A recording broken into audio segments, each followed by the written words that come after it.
Bismillahirrahmanirrahim. Assalamualaikum warahmatullahi wabarakatuh. Alhamdulillahirrabbilalamin. Pada kesempatan hari ini kita masih diberikan nikmat sehat sehingga kita bisa melaksanakan pembelajaran dengan keadaan sehat walafiat. Amin. Anakku yang sholat dan sholehah, bersama dengan saya Ibu Suyani, kita akan belajar tentang zakat dan zakat fitrah. Zakat fitrah adalah zakat yang wajib dikeluarkan oleh setiap muslim, baik laki-laki maupun perempuan, menjelang hari raya Idul Fitri. Zakat ini bertujuan untuk menyucikan jiwa dan membersihkan diri dari kesalahan atau kekurangan yang mungkin dilakukan selama menjalankan ibadah puasa Ramadan. Zakat fitrah dikeluarkan dalam bentuk makanan pokok seperti beras, gandum, atau kurma sebesar 2,5 kg atau dengan uang yang senilai dengan makanan pokok tersebut. Perintah zakat tertuang di dalam Al-Quran surat An-Nisa ayat 77. Bismillahirrahmanirrahim. Wa aqimus sholata wa atuz zakah. Yang artinya, laksanakanlah sholat dan tunaikanlah zakat. Adapun ketentuan zakat fitrah, yang pertama, syarat wajib zakat. 1. Beragama Islam. 2. Merdeka atau tidak berada dalam ancaman. 3. Akil balik atau dewasa. 4. Memiliki harta untuk dizakati. Adapun rukun zakat yang pertama, berniat ketika menunaikan zakat. Adanya musaki atau orang yang berzakat. Adanya mustahik atau orang yang menerima zakat. Kemudian waktu pelaksanaan zakat fitrah. Zakat fitrah wajib dikeluarkan mulai awal Ramadan hingga sebelum sholat Idul Fitri. Jika dikeluarkan setelah sholat Idul Fitri, maka dianggap sebagai sedekah biasa, bukan zakat fitrah. Kemudian harta yang dizakatkan dikeluarkan dalam bentuk makanan pokok setempat, misalnya beras sebesar 2,5 kg per jiwa atau uang yang senilai dengan makanan pokok tersebut. Ada 8 golongan yang berhak menerima zakat, yaitu 1. Fakir, yaitu orang yang tidak punya harta atau penghasilan atau pekerjaan sama sekali.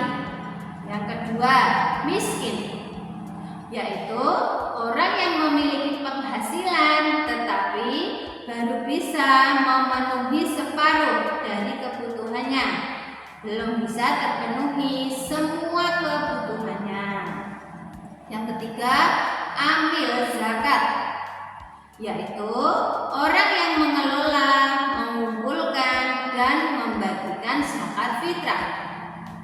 Yang keempat, mu'alaf, yaitu orang yang baru masuk Islam.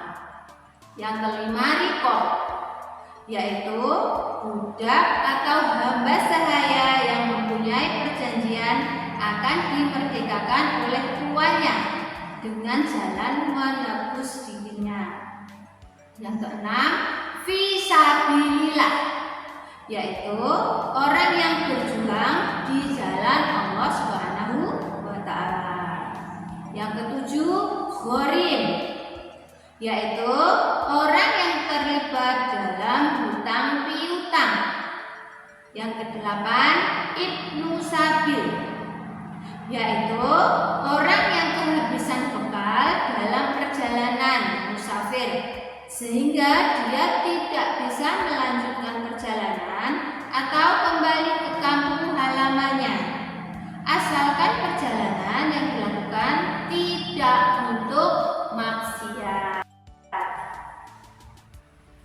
Kemudian tujuan dan manfaat zakat fitrah. Tujuannya membersihkan jiwa dari dosa dan kekurangan selama berpuasa Ramadan. Yang kedua, membantu mencukupi kebutuhan fakir miskin agar mereka dapat merayakan Idul Fitri dengan bahagia. Kemudian, memperkuat hubungan sosial antara sesama umat Islam. Manfaat zakat.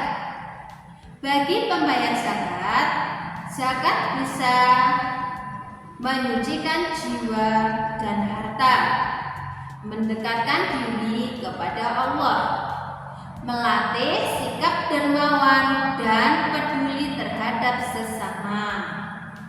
Kemudian manfaat zakat bagi penerima zakat, membantu mencukupi kebutuhan hidup terutama saat Idul Fitri, memberikan kebahagiaan kepada mereka yang kekurangan. Kemudian mengurangi beban ekonomi masyarakat yang kurang mampu. Perilaku dermawan sebagai bukti pelaksanaan zakat fitrah dengan benar. Perilaku dermawan yang dapat diamalkan. Yang pertama, memberikan dengan ikhlas. Memberikan zakat fitrah tanpa mengharap imbalan atau pujian dari orang lain, semata-mata untuk mencari ridho Allah Subhanahu wa Ta'ala. Kemudian membantu orang yang membutuhkan, menjadikan zakat fitrah sebagai sarana untuk membantu fakir miskin dan mengurangi kesenjangan sosial. Kemudian peduli terhadap sesama, membiasakan diri berbagi rezeki dengan orang lain, tidak hanya dalam bentuk sedekah, tetapi juga bisa dalam bentuk zakat. Kemudian bersikap adil, memberikan zakat fitrah sesuai ketentuan syariat, baik dalam jumlah maupun waktu pelaksanaannya. Kemudian tidak pamer atau riya, memberikan zakat fitrah secara tulus tanpa memperlihatkan, menyombongkan diri kepada orang lain. Selanjutnya, contoh perilaku dalam kehidupan sehari-hari. Menyisihkan sebagian harta untuk zakat dan sedekah secara rutin. Mengajak keluarga untuk memahami pentingnya berbagi dengan sesama. Kemudian berpartisipasi dalam kegiatan sosial atau donasi di masyarakat. Demikian anak-anakku yang soleh dan solehah, materi pembelajaran kita pada hari ini. Semoga bermanfaat. Billahi taufiq wal hidayah.